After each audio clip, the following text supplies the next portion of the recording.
আৰু প্ৰাক্তন প্ৰশিক্ষাৰ্থী সমীৰা ভাগৱতী হৃদয়স্পৰ্শী ৰচনাৰে প্ৰস্তুত কৰা এই সংগীতালয়খনত কলাগুৰু বিষ্ণুপ্ৰসাদ ৰাভাৰ সংগীতসমূহৰ মাজেৰে তেখেতৰ আদৰ্শ, কৰ্মৰাজি, শিল্প চেতনা আৰু সমাজ সচেতনতাৰ এক মনোমোহা প্ৰতিফলন দাঙি ধৰা হৈছে। 2024 বৰ্ষত প্ৰথমবাৰৰ কাৰণে এই সংগীতালয়খন উপস্থাপন কৰা হৈছিল। আজি পুনৰবাৰ ৰাভা দিৱসৰ লগত সংগতি ৰাখি এই সংগীতালয়খন মনস্থ কৰিবলৈ আমি আগবাঢ়িছো। সংগীতালয়খন লিখোঁতে উৎস হিচাপে লোৱা হৈছিল দেৱেন্দ্ৰনাথ বৰাৰ বিষ্ণু ৰাভাৰ সংগ্ৰামী আভা নামৰ গ্ৰন্থখনিৰ পৰা। তেন্তে আহকচোন সকলোৱে সংগীতালয়খন উপভোগ কৰি কলাগুৰুৰ প্ৰতি আমি শ্ৰদ্ধা নিবেদন কৰোঁ। এতিয়া মই প্ৰশিক্ষাৰ্থীসকলক সংগীতালয়খন মনস্থ কৰিবৰ কাৰণে মাইক্ৰফোনটো আগবঢ়াই দিছোঁ। ধন্যবাদ। নমস্কাৰ।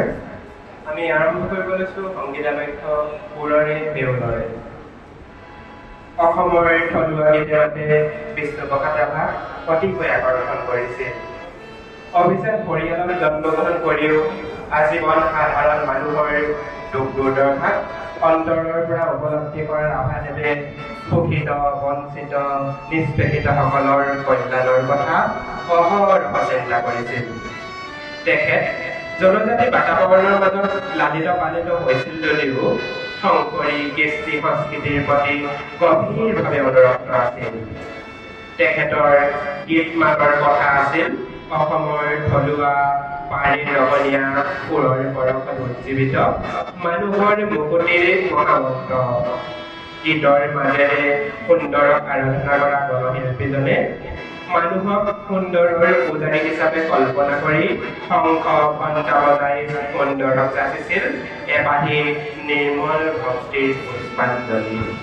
সুৰৰে দেউলৰে ৰূপৰে নিকলি।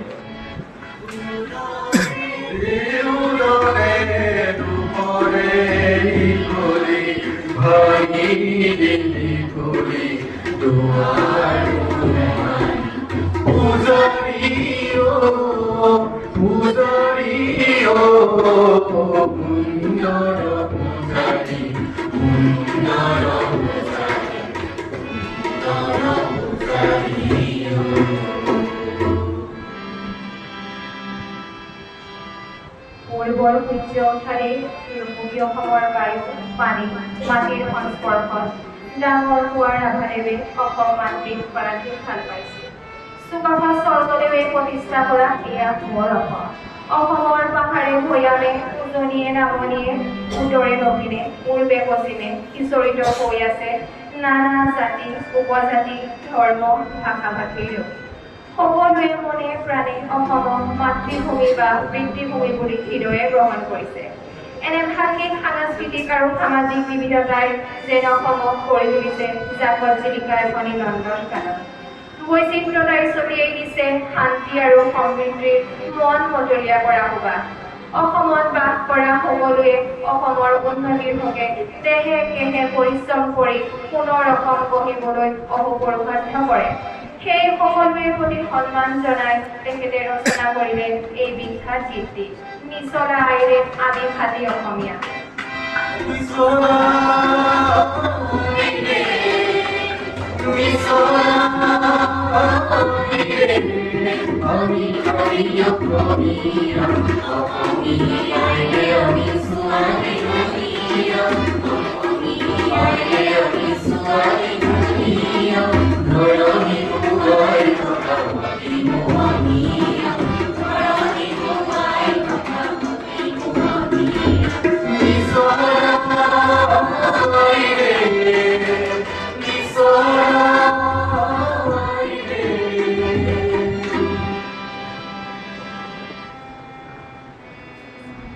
অসমেৰ প্ৰতি নিবেজাল ভাল পৰিশিষ্ট ৰাভাদেৱৰ হৃদয়ত যে ভাৰত মাতৃৰ প্ৰতি প্ৰেম ভাল পোৱা নাছিল তেনে নহয়।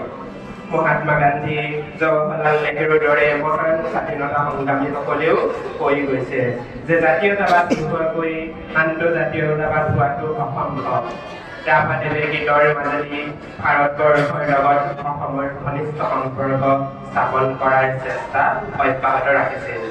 নিজৰ জন্মভূমিৰ প্ৰতি চেনেহত উঠলি উঠি যিদৰে তেখেতে গীত ৰচনা কৰিছিল, ঠিক সেইদৰে অসমবাসীৰ মনত ভাৰত জননীৰ প্ৰতি থকা অপৰিত স্নেহ প্ৰকাশ কৰি জাতীয়তাবাদৰ পৰা আন্তঃজাতীয়তাবাদলৈ ঊৰ্ধ্বগামী হোৱা সাক্ষ্য বহন কৰে এই গীতটোৱে।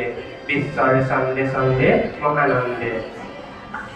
চন্দে চন্দে মহানন্দে আনন্দে নাচা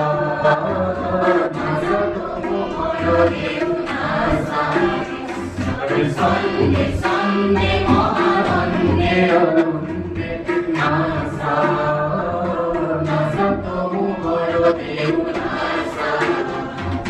Bande, Bande, Ativa, Bhakata, Vinde, Bande, Tava, Sarana, Kamala, Bande, Sunday, Sunday, Sunday, Maharande, Arunde, Nasa, Nasa, Tomu, Goro, Dev, Nasa.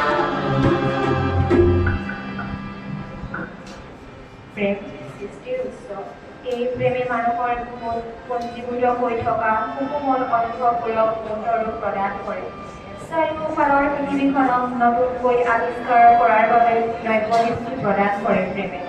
অমিতময় পবিত্ৰ নাৰীৰ প্ৰেমে পুৰুষক আদিম কালৰ পৰা অতুলনীয় অনুপ্ৰেৰণা প্ৰদান কৰি আহিছে।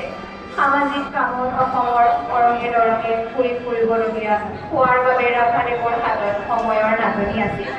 তাৰ মাজতে সময় উলিয়াই বিষ্ণু ৰাভাই বৰজুৰি চাহ বাগিচাত কাম কৰি থকা এজন মানুহৰ তালৈ প্ৰায়ে গৈছিল আৰু বাগিচাৰ নিৰিবিলি পৰিৱেশ উপভোগ কৰি প্ৰায়বোৰ গীত ৰচনা কৰিছিল।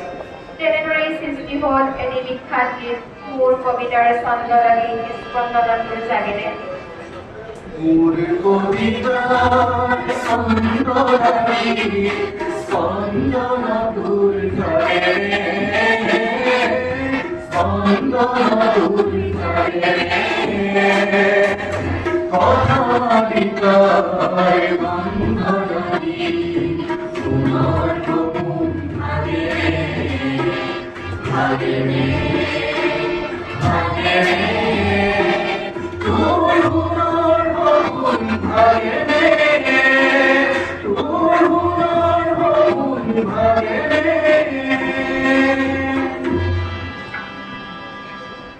সেই সময়ৰ সমাজ আছিল প্ৰতিপত্তিশীল লোকৰ শাসন আৰু শোষণেৰে জৰ্জৰিত সমাজ। কৃষক বন্ধুৱা জনতাৰ হাৰ ভঙা পৰিশ্ৰমৰ বিনিময়ত পাইছিল মাথো দুখ আৰু দুখ। ৰাভাদেৱে বিচাৰিছিল এই সকলো লোকৰ অৰ্থনৈতিক মুক্তি।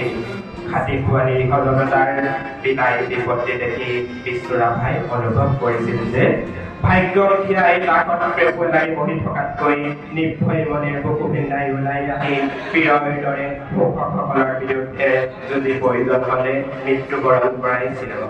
এনে মৃত্যু প্ৰকৃতাৰ্থত অপৰাজনক।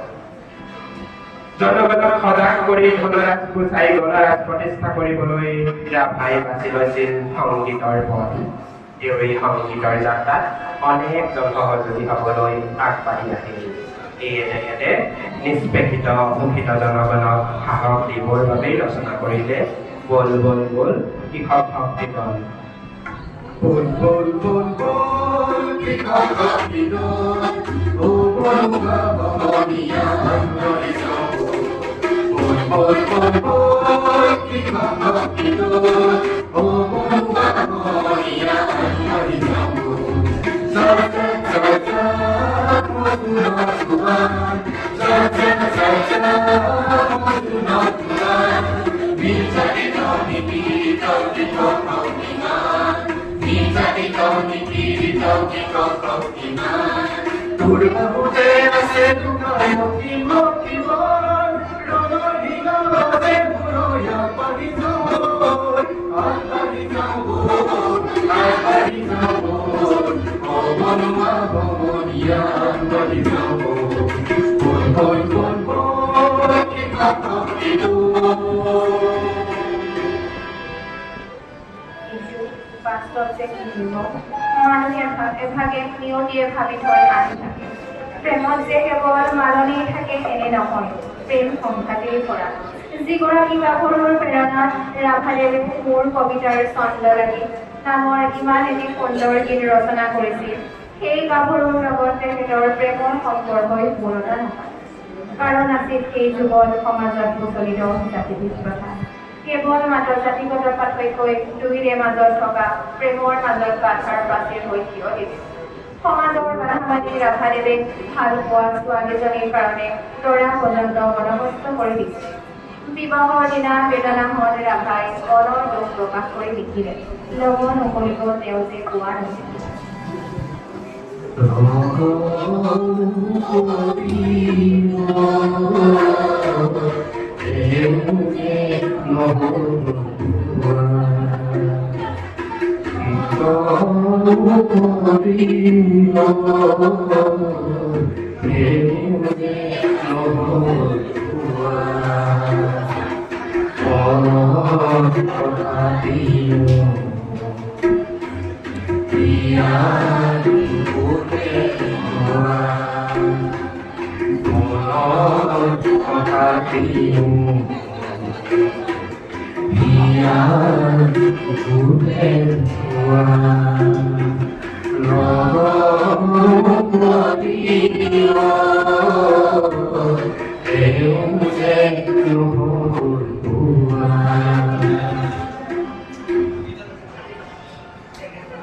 অসফল প্ৰেমে মানুহৰ অন্তৰত শোকৰ বন্যা ধুৱায় কুলু কুলু শব্দৰে বৈ থকা নেজৰা দিন শুকাই মৰুভূমিৰ দৰে বালিময় হৈ পৰে সৃষ্টিৰ তাগিদা দিয়া প্ৰেম সফল নহ'লে মানুহ ভাগি পৰে ধ্বংসকাৰী মানসিকতাই গ্ৰাস কৰি উঠে কিন্তু ৰাভাদেৱ সাধাৰণ মানুহ হৈও ব্যতিক্ৰমী ব্যক্তিত্বৰ অধিকাৰী আছিল ইহজনমৰ বাবে পৰজনমত পুনৰ সজীৱ হৈ উঠাৰ কামনাৰে আশাবাদী ৰাভাই অন্তৰৰ বেদা প্ৰকাশ কৰি লিখি উলিয়ালে সৰ্বজন সমাদৃত এটি কালজয়ী গীত পৰজনমৰ শুভ লগনত যদিহে আমাৰ হয় দেখা